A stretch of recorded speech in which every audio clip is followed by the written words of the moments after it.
Car Sales Talk 101, where it's all about life in the car business. Telling you like it is. Here's the man with the plan, Terry Cameron. Let's get started. Welcome back to Car Sales Talk 101.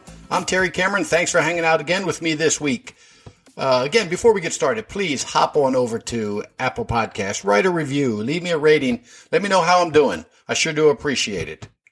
You know, for years, people have been pondering the questions of what came first, the chicken or the egg, and how many licks does it take to get to the center of a Tootsie Roll Pop? And last but not least, what comes first, the application or the pencil? Well, I don't have a clue about the chicken and the egg thing. It drives me crazy just trying to think about that. And I've never had enough patience to keep licking that Tootsie Roll Pop before I bit it. So I don't know the answer to that either. And really, I don't know the answer as far as when it comes to the application first, the credit application I'm speaking about, or the pencil. So let's talk about that a little bit, because I think I can see some benefits and some downfalls to both of those coming first. Let's talk first about the application before the pencil. First thing, that sure would help the desk manager be able to be a little bit more precise and accurate on quoting estimated payments if we've had a chance to look at their credit.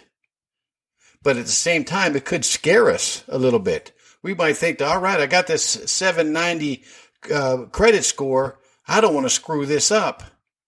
You know, I don't want them to be smarter than me. I don't want them to get up and walk out because I insulted them with the numbers. Of course, I'm sure you've all heard that before.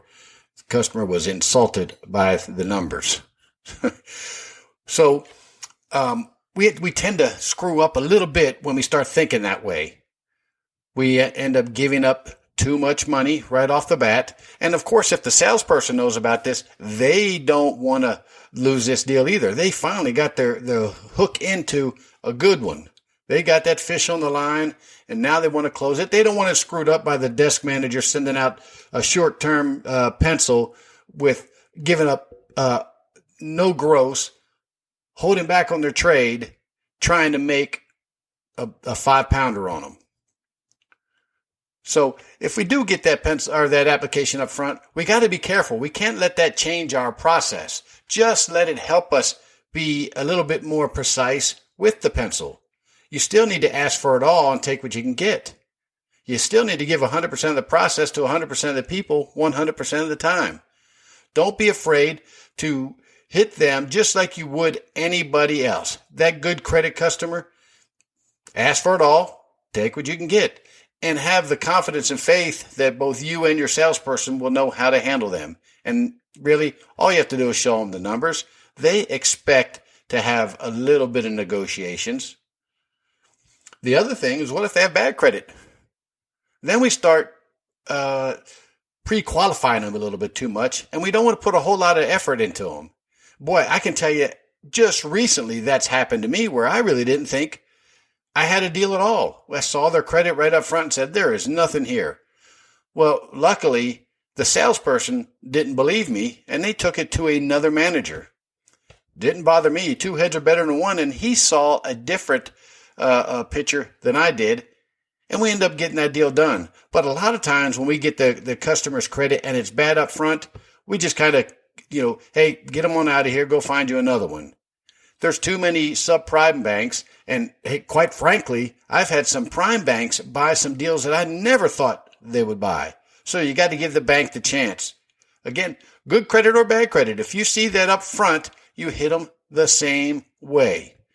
The only difference might be the rate that you present the figures at. If you got a 799 credit score, you're not going to hit them at 18%. But if you've got that 499 credit score, you may send a pencil out there at 18%. You might as well be realistic with both of those customers. Now, what happens if we don't look at an application?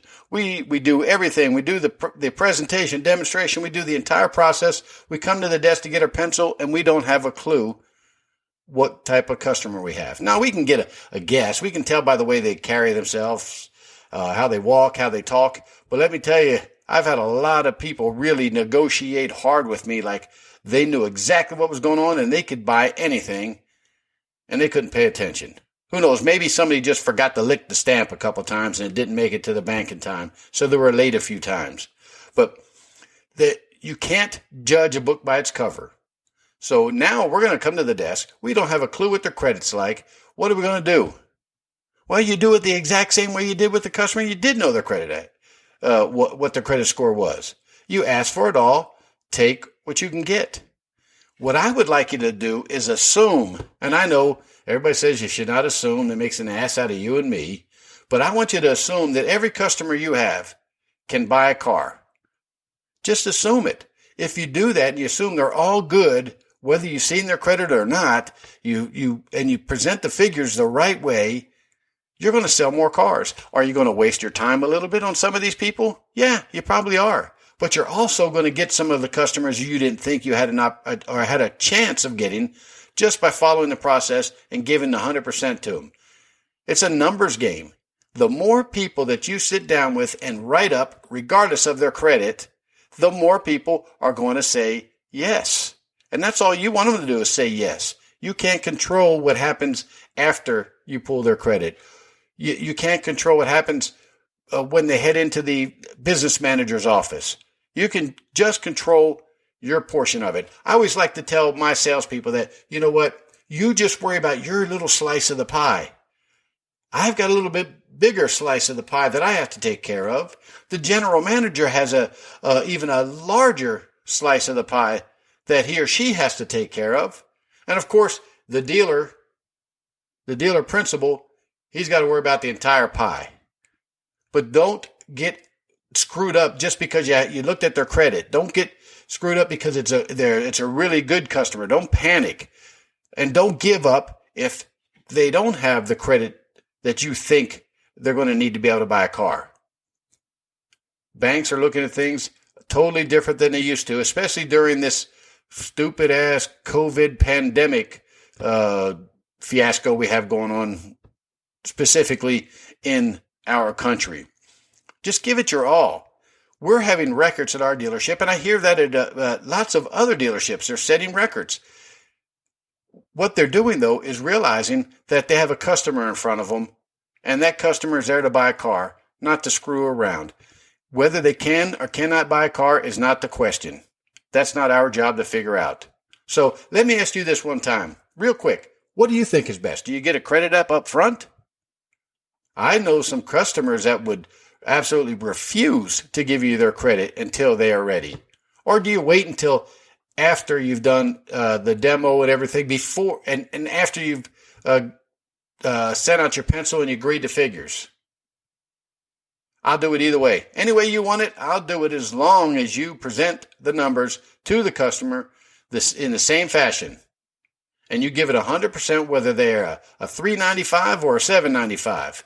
Because if you do that, you're going to sell more cars. It's just a fact. It's not you might sell more cars. It's a fact. You will sell more cars. The more people you write up, the more people you present a pencil to, the more people you get credit applications to, the more shit you throw on the wall, the more it's going to stick. So give it 100%. I believe it. 100%. 100% of the people, 100% of the time, is going to sell you more cars and make you more money. Keep that in mind, and you're going to have a great, great career. Remember, the sky's the limit, and I'll see you guys next week. Thank you for listening to this week's episode. Please rate it and write a review on Apple Podcast. We appreciate your valuable feedback. You can email Terry at 10minutesalestalk@hot.rr.com. And don't forget to share the show with a friend.